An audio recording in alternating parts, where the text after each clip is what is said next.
The night sky lit up as bright streaks of light cut across the darkness. June Kim stood on his porch, watching the meteor shower with wonder in his eyes.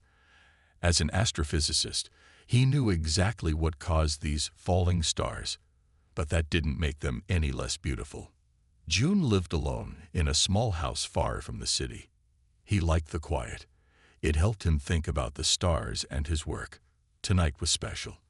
This meteor shower only came once every 30 years. Amazing, he whispered, as a particularly bright meteor blazed across the sky. Then he heard it, a strange sound coming from the woods nearby. It was like a whimper, but different somehow. Not quite like any animal he had heard before. Jun grabbed his flashlight. He should probably go inside and lock the door. But curiosity pulled at him. What if something was hurt? "Hello," he called, stepping off the porch. The night air was cool against his skin. "Is someone there?" The sound came again, clearer this time. Definitely an animal in pain. June walked toward the trees, sweeping his flashlight back and forth. That's when he saw it. Lying at the edge of the woods was what looked like a dog. But even in the dim light, June could tell it was strange. Its fur seemed to catch the moonlight in an odd way, almost shimmering, and it was a color he couldn't quite name, somewhere between blue and silver. "Hey there," June said softly, moving closer. "Are you hurt?" The dog raised its head and looked at him. June nearly dropped his flashlight. The animal's eyes were unlike any he had seen before, deep and knowing, with an intelligence that seemed almost human. The dog tried to stand but fell back with a yelp. Its leg was clearly injured. "It's okay," Jun said. "I won't hurt you." He slowly took off his jacket and carefully wrapped it around the dog. It didn't fight or try to bite him. Instead, it watched him with those strange, intelligent eyes. "I'm going to take you home and help you," Jun explained, not sure why he was talking to the dog, as if it could understand. But somehow, it felt right. He gently lifted the animal. It was surprisingly light for its size. As he carried it back to his house, he noticed more strange things. The dog's heartbeat seemed faster than normal, and its body temperature felt different. Warm, but not quite like a regular dog. "You're a strange one," Jum said as he placed the animal on his couch. "I've never seen a dog like you before." The dog looked around Jum's living room with interest, eyes lingering on his bookshelf full of science books and the star charts on the wall. Jum cleaned the dog's wound, a deep cut on its back leg. The blood was red, but darker than he expected. The dog sat perfectly still during this, watching everything Jun did. "You need a name," Jun said as he bandaged the leg. "How about Nari? It means lily in Korean. My mother used to grow them." The dog's ears perked up at the name, and for a moment, Jun could have sworn it nodded. "Nari it is then," he said with a smile. "You can stay here until you're better. Then we'll figure out where you came from." That night, as Jun slept, Nari lay awake on the couch. When she was sure the human was asleep, she carefully reached under her collar with her paw. A small device hummed to life, sending a signal to a ship far above Earth's atmosphere. Asterisk first contact, established asterisk. The message read in a language no human had ever heard. Asterisk coast secured. Beginning observation phase asterisk. Nari looked at the sleeping human with curious eyes. Her mission had begun, and Jum Kim had no idea that his life, and the future of human-alien relations, had just changed forever. 2 weeks had passed since June found Nari during the meteor shower. Her leg was healing well, but Jum couldn't shake the feeling that something was very strange about his new pet. One morning, June woke up to find Nari sitting at his desk. His astronomy journal was open in front of her. She seemed to be reading it. "Nari," June called out, "what are you doing?" The dog quickly jumped down from the chair and wagged her tail, acting like a normal dog again. But Jun was sure of what he had seen. Nari had been looking at his journal with focus, the way a person reads. "That's weird," Jun muttered, picking up the journal. It was open to an article about signals from deep space. He looked at Neri, who was now pretending to be interested in a toy ball on the floor. Later that day, Jung called his neighbor Hyun Park. Hyun was a veterinarian who might know what kind of dog Neri was. "I've never seen anything like her," Hyun said when she came over to look at Neri. She checked the dog's eyes, ears, and teeth. "Her teeth are different from any dog breed I know. And her eyes. They're almost too aware." "I know what you mean," Jun said. "Sometimes I feel like she understands everything I say." As if to prove his point, Neri's ears perked up at his words. "That's impossible," Han laughed, but her eyes showed doubt. "Though I have to admit, she's unlike any dog I've ever treated." After Hyun left, Jun decided to test his theory. He took out his laptop and opened a document.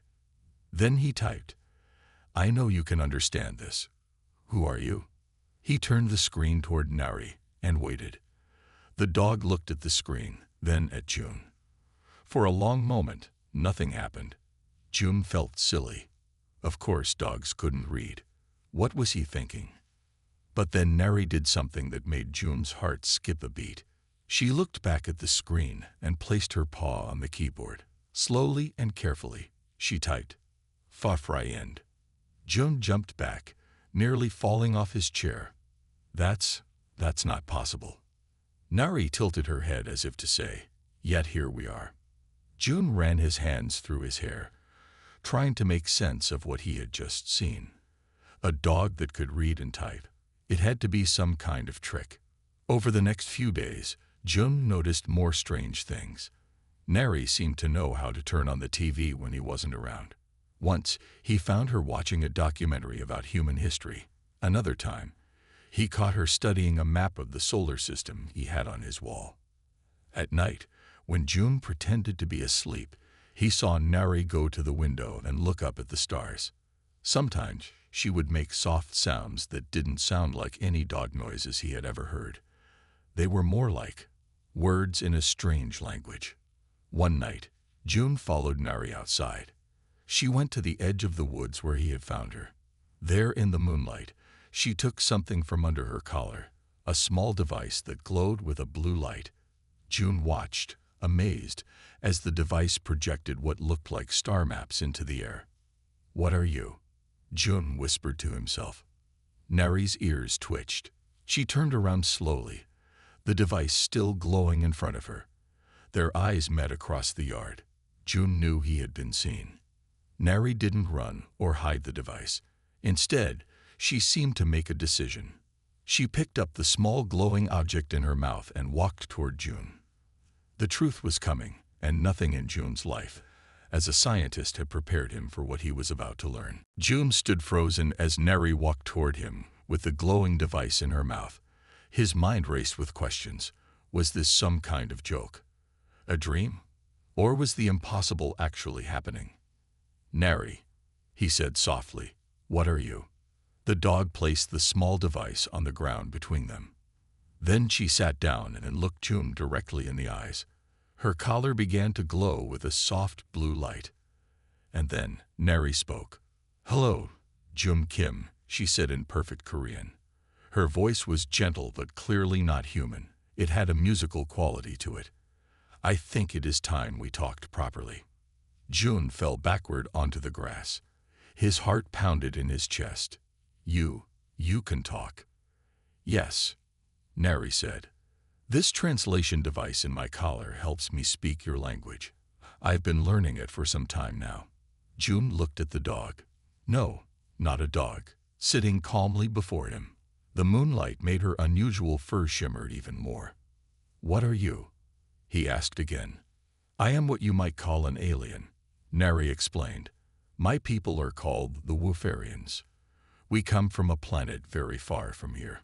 Jun laughed despite his fear. "Woofarians? Like woof? Like a dog sound?"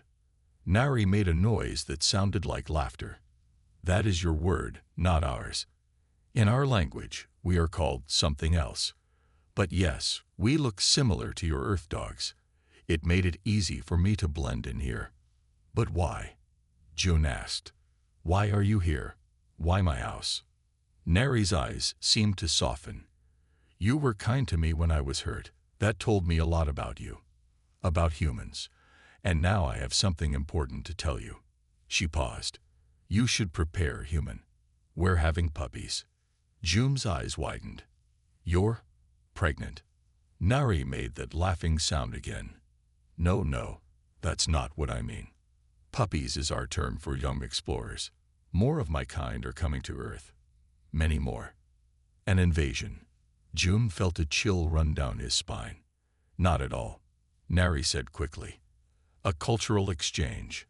My people have been watching Earth for a very long time. We believe humans have finally reached a stage where we can meet openly. June tried to process this information. An alien race that looked like dogs wanted to meet humans. It sounded crazy, but the talking dog in front of him was very real. Why do you look like dogs? He asked. We don't. Your dogs look a bit like us, Neri explained. Our species evolved on different worlds, but somehow took similar paths. We find it interesting. The glowing device on the ground suddenly projected an image into the air, a map of stars with one bright point highlighted. This is my home, Neri said. We've been space travelers for thousands of years. We've met many species across the galaxy. But humans are special. Special how? June asked. You are creative, adaptable, kind, despite your sometimes violent history, and you love dogs. Neri's ears perked up. That last part makes things easier for us. June laughed, feeling some of his fear melt away. So your people are coming here. How many? When? Soon, Neri said. A small group at first. 5 young Woofarians who will learn about your culture. But there's more you need to know. Her voice grew serious. We're not the only ones who have noticed Earth. The star map changed, showing a red dot moving toward the blue one that was Neri's home. There is danger coming, Jung Kim. My people hope humans will help us face it. That's the real reason I'm here. The night suddenly felt colder as June looked at the red dot on the map. Something was coming to Earth, something that even aliens were afraid of. June sat at his kitchen table the next morning, his hands wrapped around a cup of coffee. Neri sat across from him, looking more like a person at a meeting than a dog. It felt strange to look at her now, knowing what she really was. Tell me about this danger, June said. What exactly is coming to Earth? Neri's ears flattened slightly. They are called the Hunters. They are the reason I was hurt when you found me. The Hunters, June repeated. Who are they? They are predators, Neri explained. They see themselves as the top species in the galaxy. They hunt other intelligent life for sport and to remove any possible competition. June felt a chill run down his spine. And they're coming here, to Earth. They may already be watching, Neri said. My ship was damaged when they attacked it near your moon. I barely escaped in a small pod. That's how I ended up in the woods during what you call a meteor shower. June ran his hands through his hair. This is a lot to take in. Aliens that look like dogs. Other aliens that hunt intelligent life. It sounds like a movie. I understand this is difficult, Neri said, but it is very real. The Hunters have been tracking my people across the galaxy for centuries. Why? What did your people do to them? We exist, Neri said simply. That is enough for the Hunters. They believe only they deserve to rule space. Any species that might one day challenge them must be eliminated. June stood up and paced the kitchen. And humans? Where do we fit in? The Hunters did not know about Earth until recently. But now that they have followed me here, they will study your kind. If they decide humans might one day reach the stars and become a threat, they will mark Earth for. Neri paused, looking for the right word. Removal. Removal? You mean they would kill us all? Neri nodded. They have done it before to other worlds. June felt sick. He looked out the window at the peaceful countryside. Somewhere up there, beyond the blue sky, Deadly aliens were possibly planning to destroy everything. But we're not a threat to them, June argued. We've barely been to our own moon. The hunters think long-term, Neri explained. They don't care what you are now. They care what you might become. Humans are creative and adaptable. You learn quickly. The hunters fear species like yours the most. So what do we do? June asked. How do we stop them? That's why the puppies are coming, Neri said. My people want to form an alliance with humans. Together, we might stand a chance. But how? If these hunters are so advanced? They have weaknesses, Neri interrupted. They are physically strong and have powerful weapons, but they lack imagination. They follow patterns. They can't understand how other species think. That's why my people have survived so long. We think differently than they expect. June sat back down. And you think humans think differently too? Yes, Neri said, her eyes bright. Humans are unpredictable. You create art and music. You dream. You care for animals not your own kind. The hunters cannot understand these things. So the puppies coming here. They are coming to learn from you, Neri explained, and to teach you about the hunters. If our peoples work together, we might find a way to defeat them. June looked at Neri for a long moment. I'm just one person. How am I supposed to help with an alien war? You are kind and smart, Neri said. But you're right. We need more help. She tilted her head. Do you trust your friend Hyun, the one who examined me? Hyun. Yes, I trust her. Good, Neri said, because we need to start building a team. The puppies will arrive in 1 week, and the hunters won't be far behind. 3 days later, June's living room was full of people. Hyun Park sat on the couch, still looking shocked. Next to her was Da Song, a university professor who taught languages. In the armchair was Miju Lee, who had once been in the military. Won Choi, a man who made phone apps and other technology, paced by the window. All of them stared at Neri, who sat calmly in the middle of the room. So, one said, breaking the silence, an alien dog. Who talks?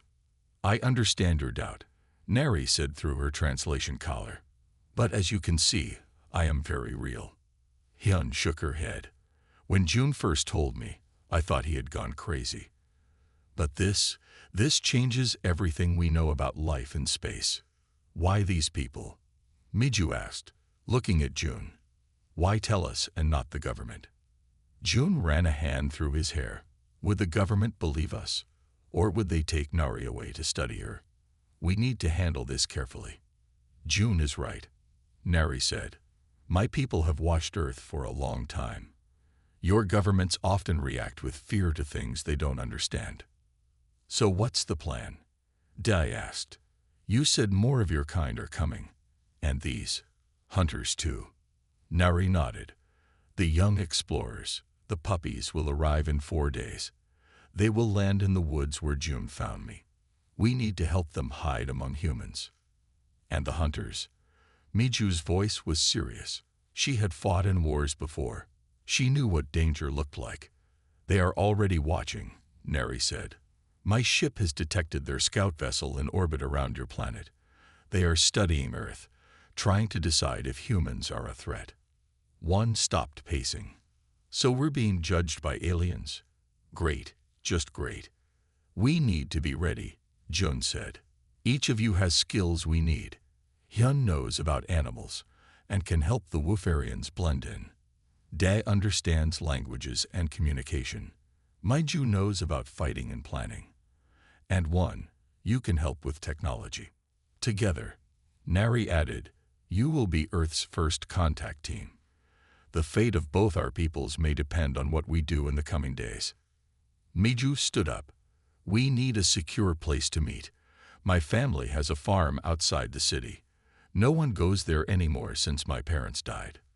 Good, Jun said. We'll move there tomorrow. I can bring computers and communication equipment, One offered. If these aliens use technology, maybe I can understand it. I'll help the Woofarians learn how to act like Earth dogs, Hyun said. No offense, Nari. None taken, Nari replied. My people will be grateful for any help. Day, who had been quiet, finally spoke up. I have a question. If the hunters decide humans are a threat, what will they do? What are we really facing here? The room went silent. Everyone looked at Nari, waiting for her answer. The hunters have many ways to attack, she said softly. They might start with a disease that only affects humans, or they might cause your technology to fail. Then they would come in ships to hunt down the survivors. One sat down heavily. This is insane. How do we fight something like that? Together, Nari said firmly. The hunters have never faced an alliance between humans and Wooferians before. We think differently. We solve problems in ways they cannot imagine. June looked around at the small group. 5 humans and 1 alien dog sitting in his living room, planning to save the world. It seemed impossible. We'll call ourselves the First Contact Preparation Committee, he said, trying to sound more confident than he felt. As they talked about plans and preparations, no one noticed the small drone hovering outside the window. A drone that did not come from Earth. It watched them through the glass, recording everything, sending the information to a ship hidden behind Earth's moon. The hunters were already here. The moon was full on the night the Wooferian ship arrived. June, Nari, and the rest of the committee waited in the field behind Miju's farm. The air was cool, and the stars shone brightly overhead. Are you sure this is the right place? One asked, checking his watch. Yes, Nari said. They will come here. My people are very good at following plans. I still can't believe this is happening, Hyun whispered. She had brought 5 dog collars, each with a small pocket for a translation device, like Nari's. Suddenly, Nari's ears perked up. They're here. Look up. A small light appeared in the sky, growing larger as it came closer. It didn't look like a normal airplane or helicopter. It moved too smoothly, too quietly. Is that their ship? Dai asked, his eyes wide with wonder. Yes, Nari said. It's a small one made for quick travel between planets. The ship was about the size of a van. It glowed softly as it landed in the middle of the field. There was no loud noise, no wind, just a gentle hum that faded as the ship touched the ground. A door opened on the side of the ship, light spilled out, and 5 figures stepped onto Earth soil. They looked like dogs of different colors and sizes, but all had the same shimmering fur and intelligent eyes as Nari. They're beautiful, Hyun said. Nari ran forward to meet the newcomers. They touched noses and made soft sounds to each other in their own language. Then Nari turned and led them to the humans. These are my new friends, Nari told the other Wooferians. They will help us. The largest of the new arrivals, a golden-furred Wooferian with bright eyes, stepped forward. Hyun gently placed a collar around its neck. Hello, humans, the golden one said once the translation device was working. I am Haru, leader of this mission. Thank you for welcoming us to your world. June stepped forward. Welcome to Earth. I'm June, and these are my friends. We're here to help you. Haru introduced the others one by one as Hyun fitted them with collars. This is Bori, Haru said, pointing to a small, dark-furred Wooferian. She is our engineer and can fix almost anything. Bori wagged her tail.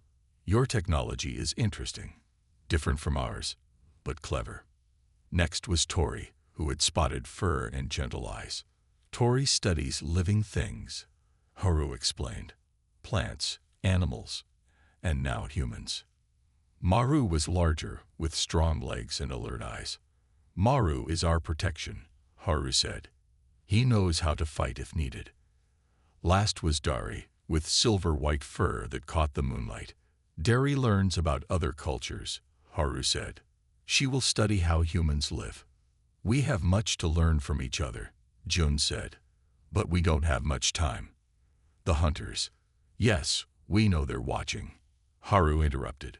We saw their ship hiding behind your moon. That's why we came in such a small vessel. They may not have noticed us. One stepped forward. I have questions about your technology. Maybe if we combine what you know with what we know. That's exactly what we hope for, Bori said eagerly. Two different ways of thinking can solve problems neither could alone. Maiju, always practical, pointed to the Woofarian ship. Can we hide that? It's pretty visible in the middle of the field. It will hide itself, Bori explained. Watch. As they looked on, the ship seemed to fade away. Soon, it looked like just another shadow on the ground. Impressive, one whispered. Come, Maiju said. Let's get inside. It's not safe out here. As they walked toward the farmhouse, Jun noticed how the Woofarians moved with the humans, not like pets but like equals. It felt strange, but also right somehow. Jun, Nari said quietly, walking beside him. You should know something important. The hunters have sent a message to their home world. They're calling for more ships. How many more? Jun asked, feeling a chill that had nothing to do with the night air. Many, Nari replied. The real test is about to begin. 3 days after the Woofarians arrived, strange things began to happen. First, the internet at Miju's farm stopped working. Then phone calls would drop in the middle of conversations. By the 3rd day, the TV only showed static. It's them, isn't it? Jun asked as one tried to fix the computer. Yes, Nari said. The hunters are testing your technology, learning how it works, and how to break it. One slammed his hand on the desk. They're good. Too good. Every time I fix one thing, something else breaks. Bori, the Woofarian engineer, sat next to one. May I try? She asked. One moved aside. Bori placed her paw on the computer. A small device hidden in her collar glowed, and the computer screen came back to life. How did you do that? One asked, amazed. I made a shield, Bori explained. It blocks the hunter's signals, but it won't last long. In the living room, Dari and Dai were working together. Dari was learning human languages faster than anyone thought possible. Dai was helping her understand not just words, but also things like jokes and sayings that didn't make sense if taken literally.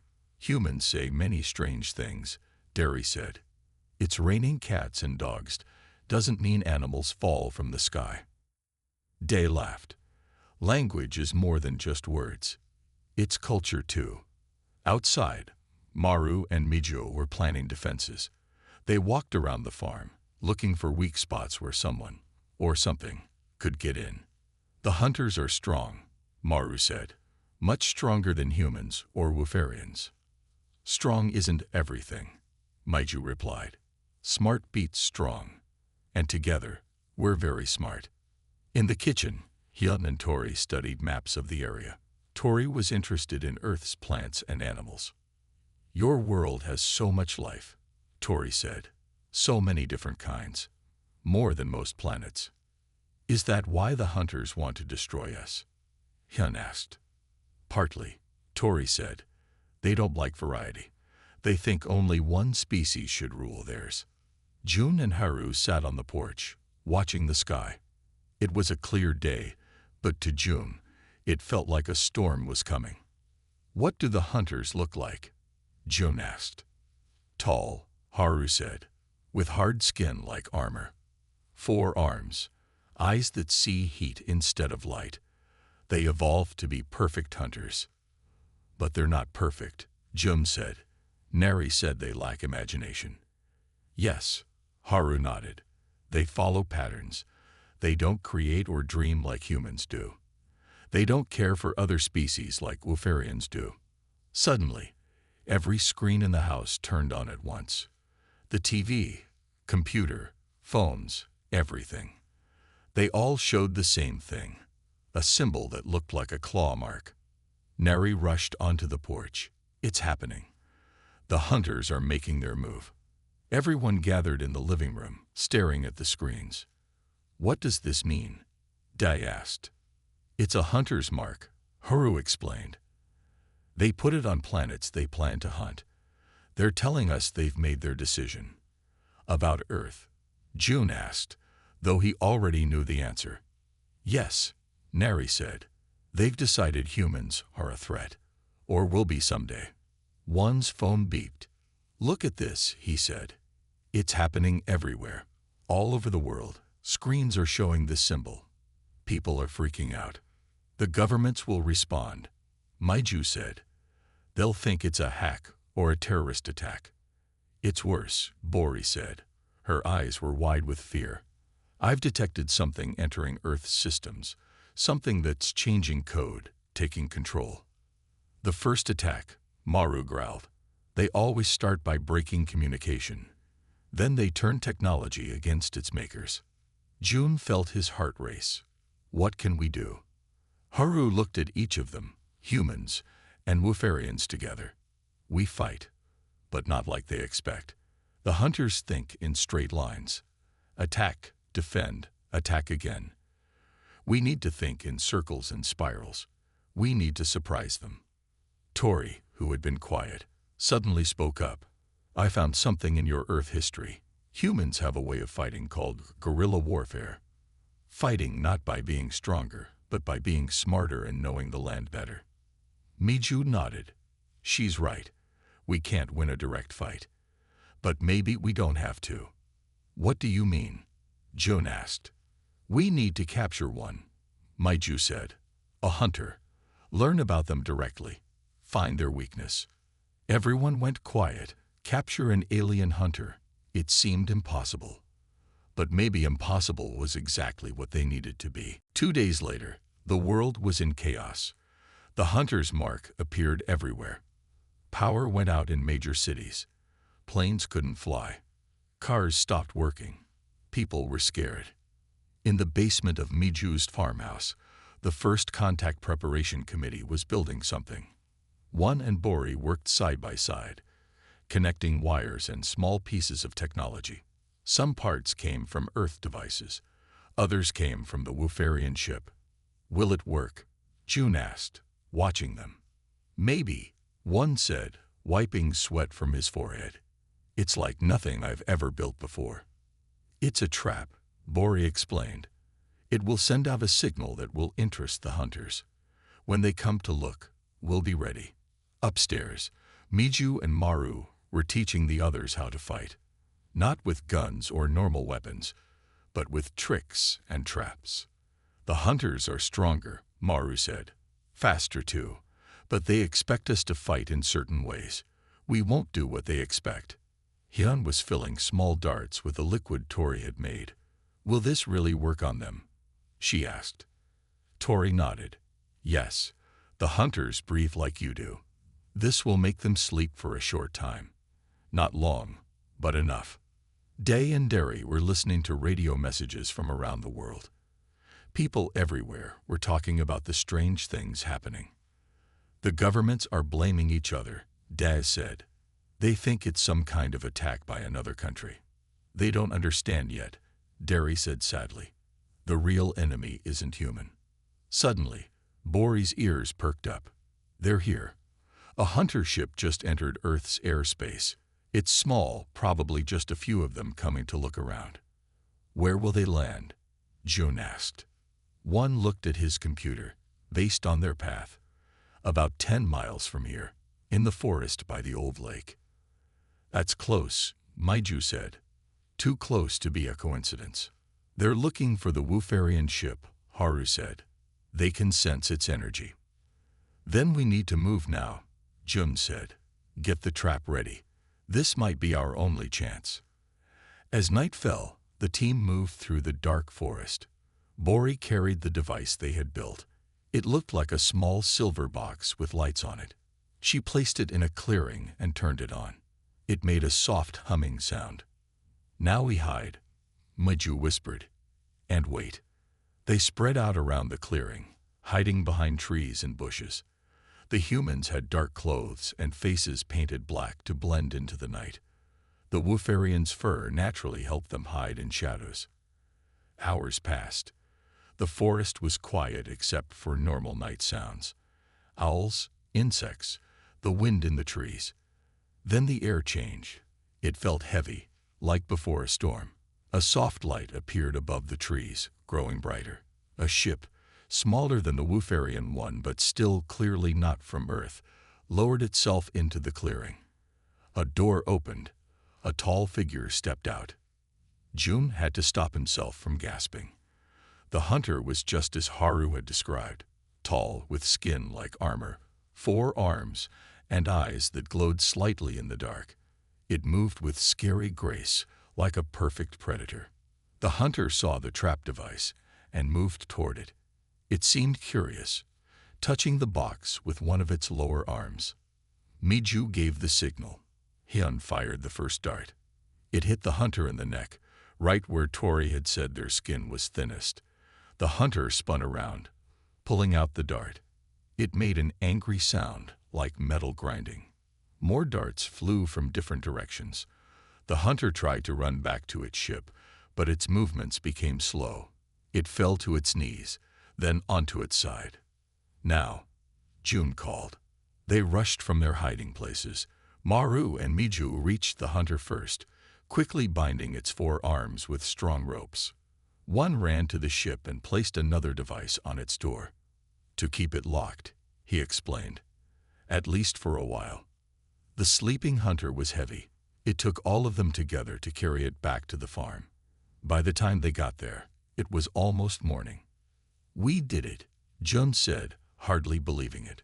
"We actually captured a hunter." "Yes," Neri said. "Now we need to learn everything we can before it wakes up. Because when it does, the real fight begins." The hunter was locked in Miju's barn. Heavy chains held it to the wall. Its 4 arms were bound, and it watched the humans and Wooferians with glowing eyes full of hate. "They will come for me," it said in a voice that sounded like rocks grinding together. Bori had made a device that let them understand its language. "When I don't report back, they will burn your world to ash." "Maybe," Jun said, standing just out of reach. "Or maybe not." For 3 days, they had studied the hunter. They learned about its ship, its weapons, and most importantly, its mind. Tori had taken samples of its skin and blood. One had studied the technology from its ship. Now they all gathered in the farmhouse kitchen to share what they had learned. "The hunters are strong," Tori said. "Their bodies can heal quickly. Their armor-like skin stops most weapons. But they have weaknesses," Maiju added. "They think in straight lines. They can't understand why we do things that don't make logical sense. They also don't understand working together," Derry said. "In their society, each hunter fights alone to prove it's the best. They don't help each other like humans and Wooferians do." June looked out the window at the barn. "Can we use that against them?" "I think so," one said. "Look what I found in their ship." He showed them a small round device. "This sends messages back to their fleet. They check in every few hours to report what they've seen." "What if we send our own message?" Dai suggested. Bori's eyes lit up. "We could tell them Earth is not a threat, that humans are weak and not worth their time." "Would they believe that?" Han asked. "No," Haru said, shaking his head. "They've seen too much of human history. They know humans fight hard when threatened." "Then we tell them the truth," Nari said quietly. Everyone turned to look at her. But not all of it. They worked through the night. One and Bori changed the hunter's message device. Day and Derry created the perfect words to send. Maiju and Maru prepared for what might come next. The next morning, they gathered in front of the hunter. "We're sending a message to your leaders," June told it. The hunter made a sound like laughter. "They will come and kill you all." "No," June said. "They won't, because we're going to show them something they don't expect." One activated the device. On a small screen, they could see what was being sent to the hunter fleet. It showed humans fighting each other in wars. It showed the chaos after the hunter's mark appeared on screens worldwide. But it also showed something else. Humans helping each other. People sharing food during power outages. Strangers working together to solve problems. "What is this?" the hunter asked. The truth, Jun said. Humans fight, yes, but we also care for each other. We work together. We help strangers. These are things your kind can't understand.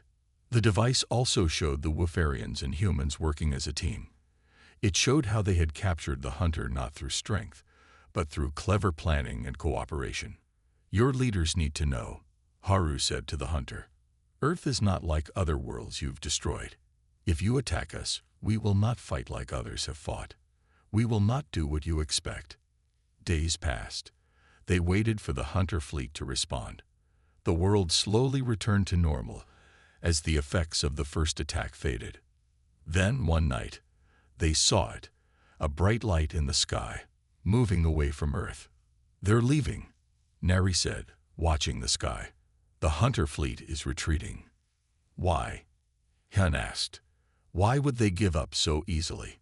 Nari turned to Jun and the others. Because there's one more truth I haven't told you. The Woofarians have been watching humans for thousands of years. Long ago, on a distant planet, we evolved alongside your earliest ancestors. We came to space first, but we never forgot our old friends. Dogs, Jun whispered. Earth dogs came from your kind. In a way, Nari explained. We guided their evolution to be your companions. To remind you of the bond our species once shared. The hunters fear what they don't understand, Haru added. And they don't understand loyalty, friendship, or cooperation. When they saw humans and Woofarians working together, they saw a power they couldn't match. Later that night, under the stars, the First Contact Preparation Committee celebrated. The hunter had been sent back to its people with a message. Earth was now part of the Galactic Pack Alliance. Any attack on humans would be an attack on all member species. What happens now? Jun asked Nari as they sat on the porch. Now the real work begins, she said. Preparing humanity to join the wider galaxy. It won't be easy. Good thing we have friends to help us, Jun said, smiling at the Woofarian.